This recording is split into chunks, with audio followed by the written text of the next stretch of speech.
There has been somewhere in the neighborhood of around 1,000 different metallic firearm cartridges throughout the years. Now, most of them were released for a while, weren't commercially successful, and just went away. And now we're just limited to a very small number of hand loaders that still work with them. But there's been roughly around 2 dozen cartridges that are still around and just have stood the test of time. And the reason why they just stick around so long is because they work. They get the job done. You know, all these manufacturers come out with new cartridges all the time because they want to stoke excitement and sell more product to you. But the fact is, most of the new stuff doesn't do anything that the old ones do. And the most fickle of hunters out there understand that, and they just keep using those same old cartridges. So the 3030 Winchester was introduced in 1895, a long time ago.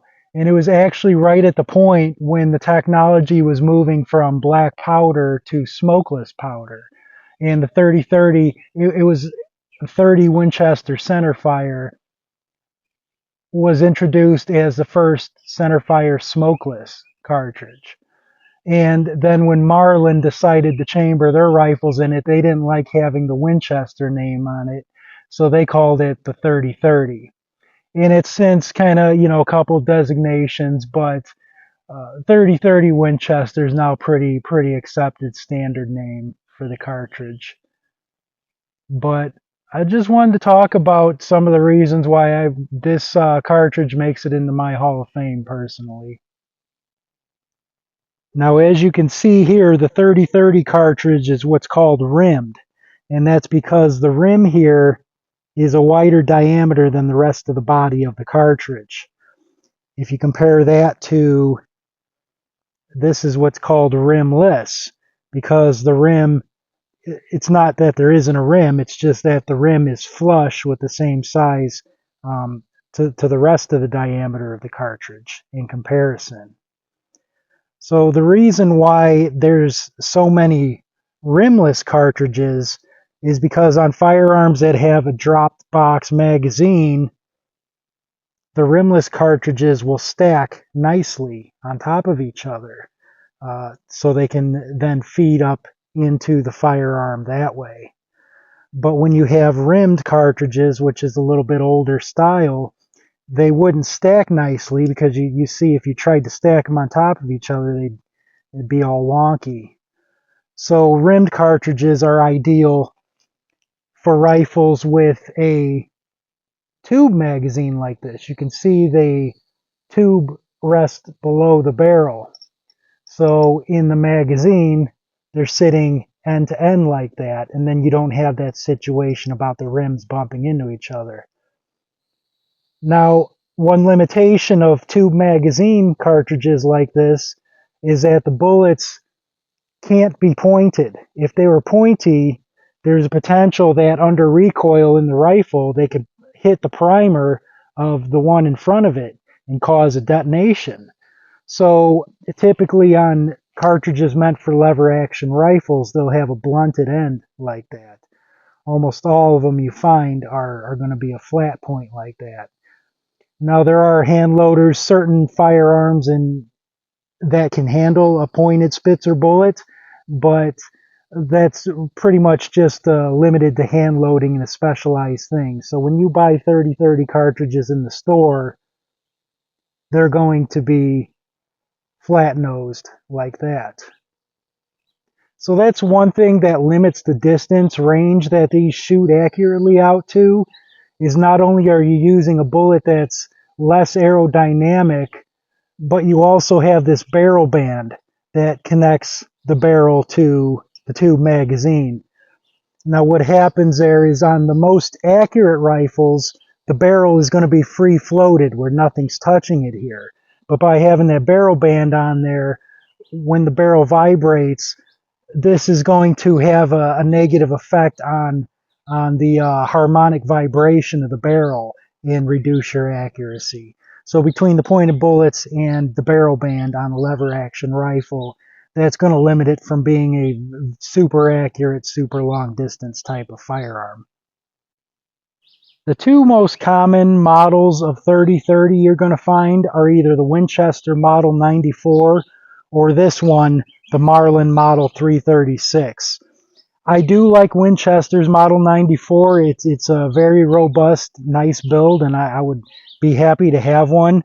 But even the biggest fans of them will admit that tearing them down, disassembly and reassembly for cleaning is a little bit more difficult on that model.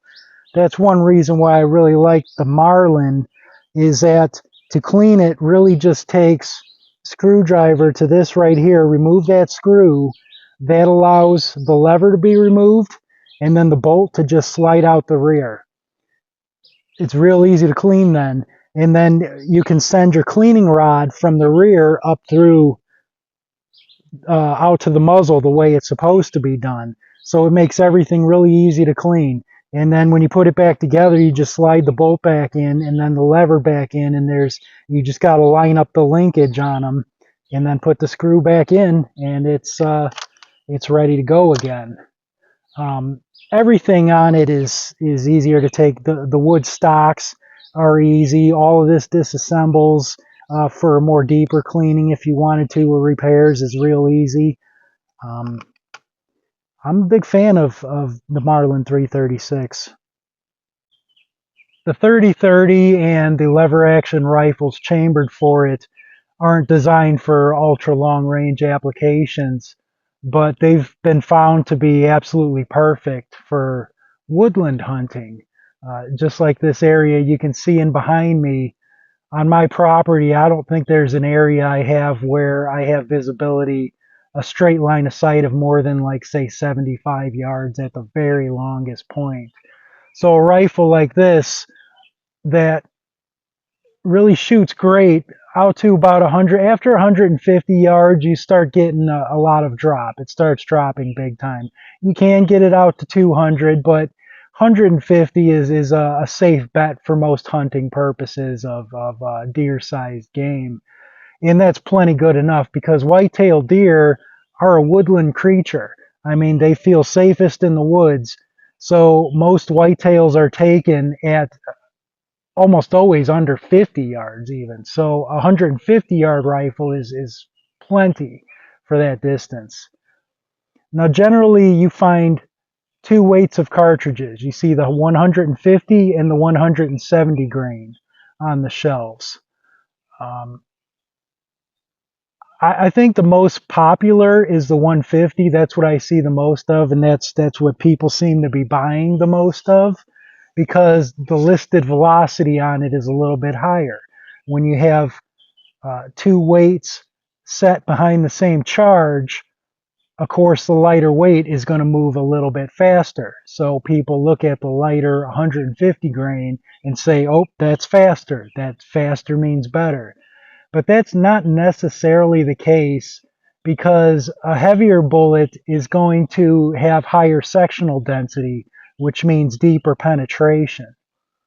So if dropping from 170 down to 150 were to increase the velocity dramatically, I would understand that argument. But here we're talking about going, we're in the 2100 feet per second range. Going 150 feet per second in either direction, it's just not going to make that big of a difference. It's not like the jump up from a 30-30, 2100 feet per second to like a 308 in the 2800, 700 feet per second. That is a huge difference. And those kind of velocity changes will affect it. But my personal preference is for the 170s. I like the deeper penetration, and other guys I've talked to that hunted with it, they had the same experience where they just felt like a little bit of extra oomph behind the 170 really helped put an animal in the dirt much quicker and more humanely. There is also a 160 grain from Hornady, which actually has a pointed bullet on it, but the point on it is made out of polymer. So it will deform when it's in the tube magazine. it will deform and keep from detonating the cartridge in front of it. But then when it's chambered in the chamber and ready to shoot through the barrel, it goes back to it's a more aerodynamic bullet. So the numbers on that again look a little bit better, and a lot of people think it breathes new life into the 30-30. It adds a little bit extra range, and yeah, it does add a little bit extra range, but to me it seems pointless because it's like you're trying to turn the 30-30 into something it's not. If you want something to shoot greater than 150 yards, then get you a bolt action with an appropriate cartridge for what you're looking to do there. Trying to turn a 30-30 into a 270 is just I don't know. It's just easy to find the 170s, and that's my personal recommendation. Within 150 yards, 170 grainers, it will get the job done for you.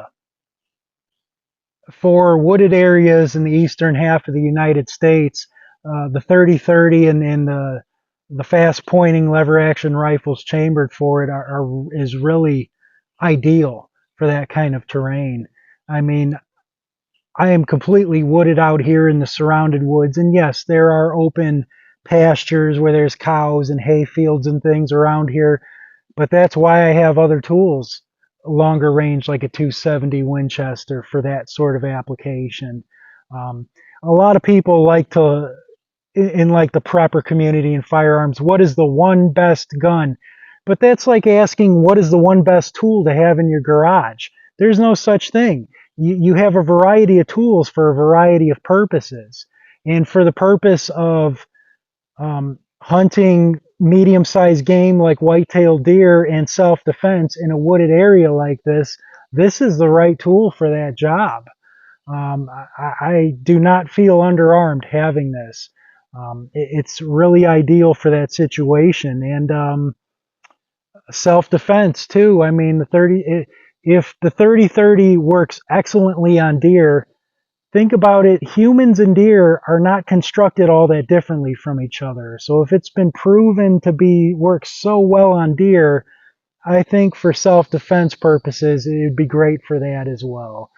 So anybody who has a 30-30 in their arsenal is never upset to have one. Okay, it's just a great rifle and a great cartridge, and most importantly of all, it's fun to shoot. So you get a chance, try shooting the 30-30. You're going to love it.